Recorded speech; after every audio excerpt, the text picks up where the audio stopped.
நவநீத் நான் கேட்குறேன் சரி, ரெண்டாவது ரமணி சார்ட்ட கேட்க போகிறேன். நவநீத் சார், நீங்கள் இதை எப்படி சார் பார்க்குறீங்க பிரைம் மினிஸ்டருடைய ஸ்பீச்? இல்லை, அதாவது டெஃபினட்டாக வந்து இன்றைக்கி வந்து அதிமுகவையே செகண்டுலேருந்து தேர்ட் பொசிஷனுக்கு கொண்டு போயிட்டாங்க பாஜக. அது அப்படின்ற ஒரு லெவலுக்கு வந்து விட்டது. இப்போ களம் வந்து திமுக வர்சஸ் பாஜக தான் அப்படின்ற மாதிரி தான் அரசியல் களம் இருக்கிறது. ஏன்னா இப்போது முக்கியமான பிரதான ஊடகங்கள் கூட வந்து எடப்பாடி பழனிசாமிக்கு கொடுக்கக்கூடிய ஒரு முக்கியத்துவத்தை வந்து ஜாஸ்தியாக வந்து திரு அண்ணாமலை அவர்களுக்கு கொடுக்கறத நம்ம பார்க்குறோம் தொடர்ந்து. ஸோ அதனால் வந்து டெஃபினட்டாக வந்து ஒரு ஏன்னா இந்த இடத்துல ஒரு வேக்யூம் கிரியேட் ஆகிருக்கிறது. அதிமுகவுடைய உட்கட்சி பூசல்னாலும் அந்த பிளவுபட்டனாலும் சரி, ஒரு வேக்யூம் கிரியேட் ஆன இடத்துல கரெக்டாக அந்த இடத்துல பிஜேபி அந்த இடத்துல ஃபில் பண்ணுறதுனால வந்து ப்ளஸ் வந்து இப்போ வரக்கூடிய ஜென்ரேஷனுக்கு வந்து ஒரு ஒரு ஒரு என்ன சொல்லக்கூடிய அந்த ஒரு குடும்ப அரசியல் வாரிசு அரசியல்லாம் இப்போ வந்து மக்களுக்கு புரிய ஆரம்பித்து இருக்கிறது.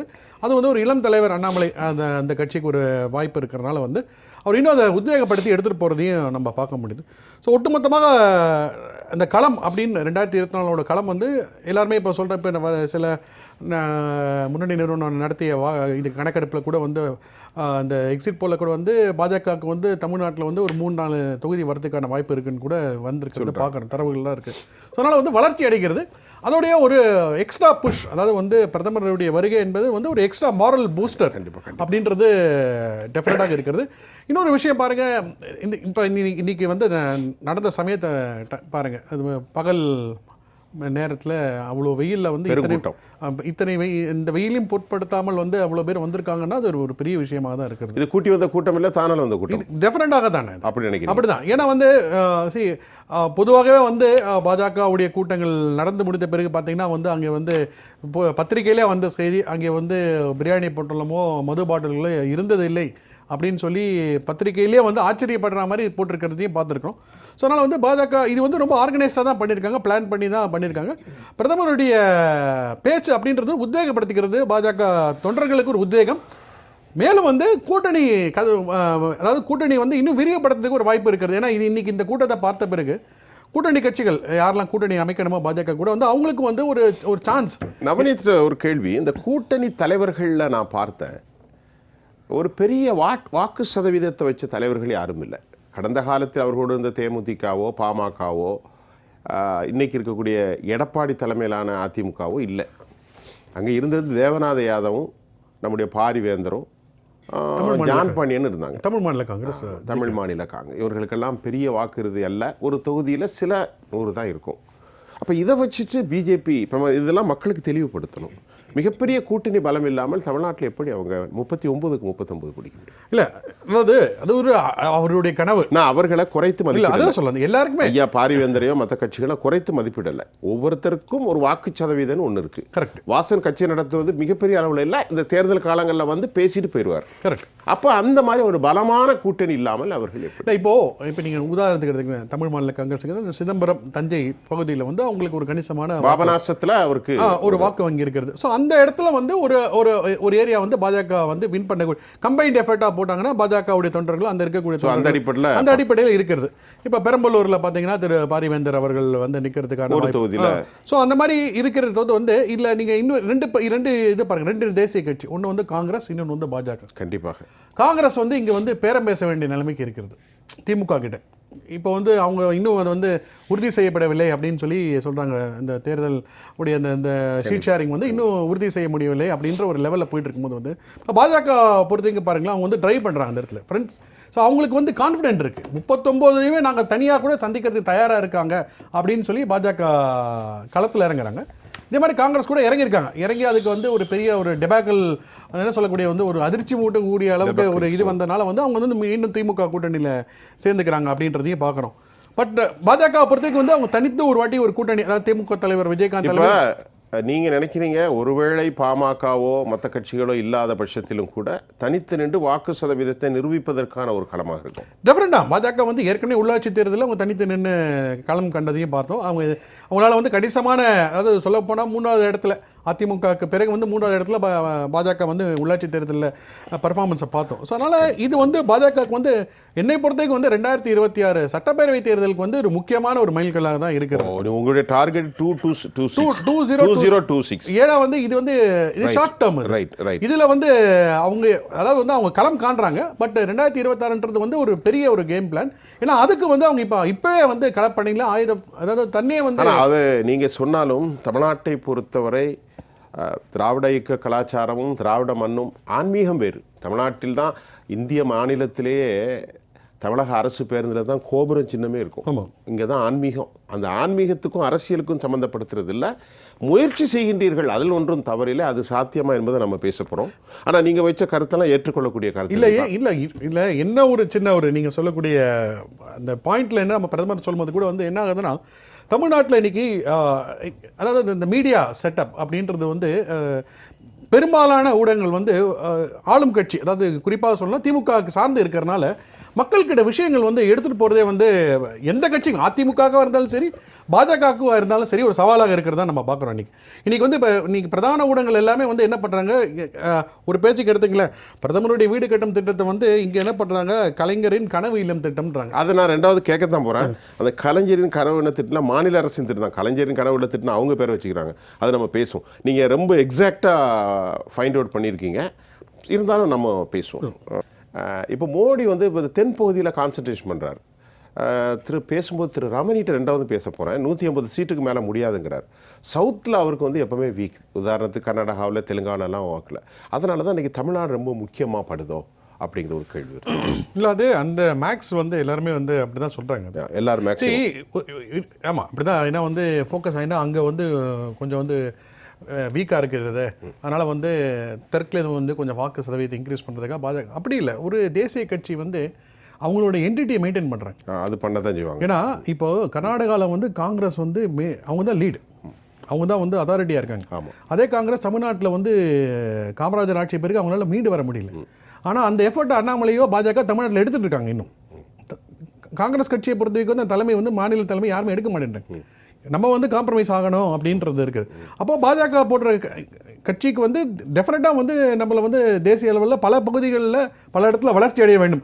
கேரளாவில் வந்து எப்படி பார்த்தாலும் மாறி மாறி கம்யூனிசம் காங்கிரஸும் ஆட்சிக்கு வந்தாலுமே ரெண்டு பேரும் வந்து மத்தியில் ஒற்றுமையாக இருக்காங்க. மக்களுக்கு தெரியாதா புரியாதா அங்கே இருக்கக்கூடிய மக்களுக்கு? அதில் ஒரு மாற்றம் ஒன்றும் இல்லை. இப்போ சார் ஒரு விஷயம் சொன்னார், 10 வருஷமாக ஒரே ரெக்கார்டை தேஞ்சு போனார். அதுவும் உண்மையாக தான் நான் சொல்கிறார். ஒரு டைனாஸ்டி பாலிடிக்ஸ், வாரிசு அரசியல்ன்றது இருக்கிறது, வாரிசு தலைமை என்பது இருக்கிறதுன்னு அவர் சொல்கிறார். அதை மறுத்து யாரும் பேச மாட்டேன்றாங்க. வாரிசு எல்லா கட்சியிலும் இருக்காங்க. வாரிசு தலைமை அப்படின்ற இடத்துல தான் நம்ம பார்த்துட்டு வரோம் எப்படி இருக்குது. இன்னொரு விஷயம் இல்லை, இன்னொரு சின்ன பாயிண்ட். வேர்க்கடலை சோன்பா அப்படி கொடுக்குற மாதிரி சரண் சிங் கொடுத்துருக்காங்க. அவர் வாரிசு அரசியல் அஜித் சிங் அவரோட மகன் யூனியன் மினிஸ்டர், அவர் மகன் ஜெயந்த் சௌத்ரி அந்த கட்சி இன்னும் தொடர்ந்து டாமினேட் பண்ணிருக்கு. அது டைனாஸ்டி பாலிடிக்ஸ் இல்லையா? அவரே பிரைம் மினிஸ்டராக இருந்தவர் இல்லை, சாதாரண ஆள் இல்லை. அந்த கட்சி தலைமைக்கு இருக்கிறதுக்கும் சாதாரண தொண்டத்துக்கு வேறுபாடு நீங்கள் சொல்றீங்க. பிரைம் மினிஸ்டர் வந்து ஹையஸ்ட் பொசிஷன், அது வந்து டைனாஸ்டியோட உச்சம். அப்போ வந்து அந்த ஜென்ரேஷன்லாம் அதை விட்டுட்டு நீங்கள் என்ன சொல்றீங்க? ஊழல் சொன்னார். நரசிம்மராவ் 1 கோடி வாங்கினாருன்னு ஒரு வக்கீல் ஒருத்தர் வந்து வெளியிட்டாரு. அதுக்காக அவருக்கு பாரத் ரத்னாவா? அவரோட நோ கான்ஃபிடன்ஸ் மோஷன்ல ஜார்க்கண்ட் முக்தி மோர்ச்சாக்கு பணம் கொடுக்கப்பட்டு பிரைப் கொடுக்கப்பட்டது குற்றச்சாட்டு வச்சது அப்போ பாரதிய ஜனதா கட்சி. அதுக்காக அவருக்கு பாராட்டு மடலா பாரதிய ஜனதா கொடுக்கப்பட்டதா? இந்த ஊழல் சம்பந்தமா இல்ல, டெஃபினட்டா கிடையாது. காங்கிரஸ் கட்சி கொடுக்காத மரியாதையை வந்து பாஜக கொடுத்துருக்கு தான் நான் பார்க்கறது. இப்போ அடுத்தது வந்து சார் இந்த வாரிசு அரசியல் நான் இப்ப கேட்டது வடக்கு பகுதிகளில் அந்த பகுதிகளில் கொஞ்சம் ஆறனால அந்த பக்கத்துல நீங்க சொல்லிட்டீங்க ஒரு தேசிய கட்சிக்கு பல பரிணாமங்கள் இருக்கும். அப்புறம் வந்து இன்னொரு முக்கியமான விஷயம் வந்து தமிழ் மீது அப்படின்னு சொல்றது வந்து அவர் வந்து மணிநகர் தொகுதி, அதாவது 2 விஷயம் பாருங்களேன். அவர் வந்து குஜராத்ல மணிநகர்ல வந்து ஒரு பகுதி வந்து தமிழர்கள் தான், தமிழர்கள் நிறைய இருக்கக்கூடிய பகுதி தான். அங்கிருந்து அவர் வராரு. அவரு 2வது விஷயம் வந்து அவரு எம்ஜிஆர் அவர்களையோ திரு ஜெயலலிதா அவர் கோட் பண்ணதுக்கு காரணம் என்ன, அவர் ஆல்ரெடி முதலமைச்சராக இருந்து இந்த பிரதமராக வந்திருக்கார். ஸோ அவருக்கு வந்து ஸ்டேட் பாலிடிக்ஸ்னா என்னன்றது தெரியும். இல்லை, தனிப்பட்ட முறையில் அம்மாவோட அவருக்கு ஒரு ரெண்டாவது விஷயம் வந்து இங்கே மோடியா லேடியான்னு அவங்க பிரச்சாரத்தை முடித்த பிறகு, ஆனால் கள அரசியலில் பாருங்க அதுக்கப்புறம் வரக்கூடிய மசோதாக்களில் வந்து அதிமுக நிலைப்பாடு எப்படி இருந்திருக்கு? ஒரு இங்கே திமுக கூட குற்றச்சாட்டு இருந்தது, ஒரு வந்து சில இடத்துல வந்து வாக் அவுட் பண்ணுவாங்க, இல்லை சில இடத்துல ஆதரித்து இருந்திருக்காங்க தோத்து வந்து. பட் அவங்க என்ன பண்ணாங்க, இந்த காம்பினேஷன் யூஸ் பண்ணி காவேரி தீர்ப்பை வந்து கெசட்டில் வாங்கினாங்க அவங்க. ஆமாம், 2013 காவேரி தாயின்னு அம்மாவை இன்னும் எல்லாரும் புகழக்கூடிய காரணம் அதுதான். ஸோ அது எதுக்கு சொல்ல வரேன், அப்போ வந்து காங்கிரஸ் கவர்மெண்ட் தான் இருந்துச்சு. இல்லை நான் என்ன காங்கிரஸ் கவர்மெண்ட் இருந்தாலும் அதுக்கப்புறம் போஸ்ட் ஃபாலோ அப் ஜெயலலிதா வந்து அந்த ஒரு ஒரு என்ன சொல்லக்கூடியது, அந்த ஒரு இணக்கம் அப்படி சுருக்கமாக இல்லை, வந்து ஒரே இதில் வந்து பேலன்ஸ்டாக பயணித்ததை நம்ம பார்க்க முடியுது.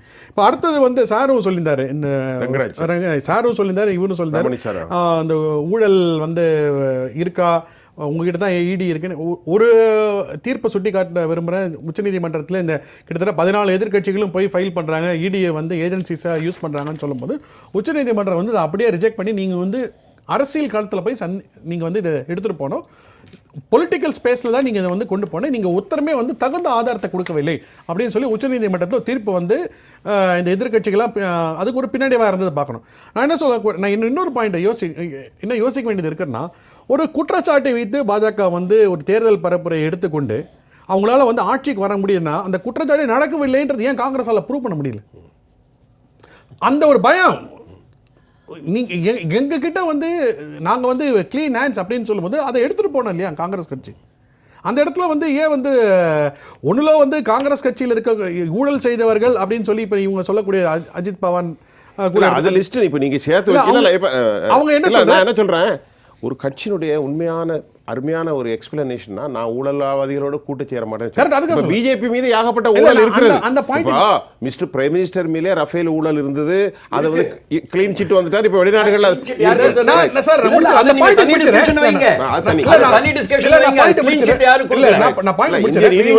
அஜித் பவாருடைய கேஸே எடுத்துக்கிறேன், அஜித் பவார், அசோக் சவான், நான் 2 பேரையும் எடுத்துக்கிறேன்.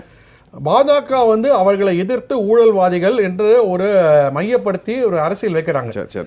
ஒண்ணுலோ காங்கிரஸ் தரப்பிலிருந்து அவர்களுக்கு ஆதரவு கொடுத்து இவர்கள் வந்து அப்பழுக்கற்றவர்கள், இவர் எந்த ஒரு ஊழலும் செய்யவில்லை, காங்கிரஸ் கட்சி அவங்களுக்கு வந்து சப்போர்ட்டிவா இருந்து அவங்களுக்கு வந்து இருந்திருக்கணும்.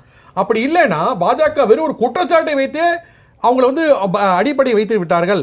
ஆமாப்பா நம்ம வந்து கட்சி மாறலாம், ஏன்னா எங்கள் கட்சியில் வந்து எங்களுக்கு வந்து இம்யூனிட்டி கிடையாது, அதுக்கு நான் பாஜக பக்கம் போயிடுறேன் அப்படின்னு சேரும்போது அப்போ ஊழல் நடக்கவில்லைன்னா கூட ஒரு குற்றச்சாட்டை வந்து காங்கிரஸால் எதிர்கொள்ளவில்லை தானே. இப்போ என்ன அது காங்கிரஸ் ஒரு பக்கம், நீங்க ஒரு குற்றச்சாட்டா ஹிமந்த் பிஸ்வாஸ் சர்மா மேல சொல்றீங்க, புக்கு போடுறீங்க, கடைசியில் அவர் உங்க கட்சியுடைய யாராயிட்டார், சேர்மன் ஆயிட்டார், சேர்மன் இல்ல முதல்வர், கேளுங்க முதல்வர் ஆயிட்டாரு. அதே மாதிரி அசோக் அது நீங்க சார், இது என்ன சார் அசோக் ஆதர்ஸ் ஊழல்ல ஆதர்ஸ் ஊழல்ல பிஜேபி கூட கூட்டி சேர்ந்தா ஊழல் நடக்கலையா? சொல்ற குற்றச்சாட்டை வைத்து எதிர்க்கட்சிகளால சமாளிக்க முடியல நான் பாக்குறது. இன்னொரு முக்கியமான விஷயம் என்ன சார் சொன்னீங்க, அசோக் சவான் வந்து ஊழல்ல சிக்கன பிஜேபி தான் பிரச்சாரம் பண்ணாங்க, அவங்க சேர்த்துக்கிட்டீங்க. அஜித் பவார் மேல வாட்டர் இரிகேஷன் ஊழல்ல 70,000 கோடி. அப்ப திமுக மேல மட்டும் காங்கிரஸ் மேல எல்லாம் நிரூபிக்கப்பட்டது. கன்விக்ட் ஆயிடுது. இப்பதான் கன்விக்ஷன் ஆகுது. பொன்முடி அவர்களுக்கு கன்விக்ஷன் கொடுத்துருக்காங்க சார். பொன்முடி அவர்கள கன்விக்ஷன் கொடுத்திருக்கலாம். அத நீங்க 1,76,000 இவ்வளோ ஜீரோ போட்டீங்களே, அந்த ஜீரோல வந்து ஒரு ஜீரோ கூட உங்களால அதுதான் சொல்ல வந்தேன். அது வந்து காங்கிரஸ் எடுத்துட்டு போல, ஒரு நிலக்கரியில வந்து ஜீரோ எல்லாம் போட்டீங்க, காங்கிரஸ் எடுத்துட்டு போக முடியல. அவ்வளவுதான். இன்னொரு பாயிண்ட் லாஸ்ட் பாயிண்ட் சார் சொன்னாரு, டோர்ஸ் ஆர் ஓபன் அப்படின்னு சொல்லி பாஜக சொல்லுது. சார் இன்னைக்கு வந்து எந்த ஒரு கட்சியும் வந்து தங்களை வளர்த்துக் கொள்வதற்கு ஆசை இருக்கு. இப்போ நம்ம எல்லாருமே ஒத்துக்கக்கூடிய விஷயம் என்னன்னா, அவ்வளோ இருந்த நிதிஷ்குமார் ஆர்ஜேடியோட போய் சேர்ந்தவர் திரும்ப வந்து எனக்கு அந்த பதவி பிடிச்சிருக்கிற மீண்டும் வந்து என்டிஏவோட சேர்ந்துக்கிறேன். அது அவர் என்ன ஓட்டு வாங்க போறான்னு கட்சி மாதிரி இருக்காரு. நான் சொல்றேன், we have been waiting. We have been waiting. ஆர்ஜேடியோட இருந்தாரு. We can't find out exactly what பிஜேபியோட இருந்தாரு. என்ன சொல்ல வரேன், போன வருஷம் ஆர்ஜேடியோட இருந்தாரு, இந்த வருஷம் என்டிஏவோட இருக்காரு. இவரெல்லாம் ஒரு உதாரண புருஷனா இல்ல? இதெல்லாம் உதாரண புருஷனா? நம்ம நண்பர் நவநீத் அழகா சொன்னார், அரசியல் இது. இல்ல அது கரெக்ட். இதெல்லாம் உதாரண புருஷனான்னு கேக்குறேன். ஐயா அழகா அரசியல்ன்றேன். அரசியல் அரசியல் சார், அவரை மாதிரி நேர்மையா பேசுறதா நான் யாரையும் பார்க்கல. இருக்குது ரங்கராஜ் சார், நம்ம இன்ட்ரெஸ்டிங்கா போயிட்டு இருக்கோம்.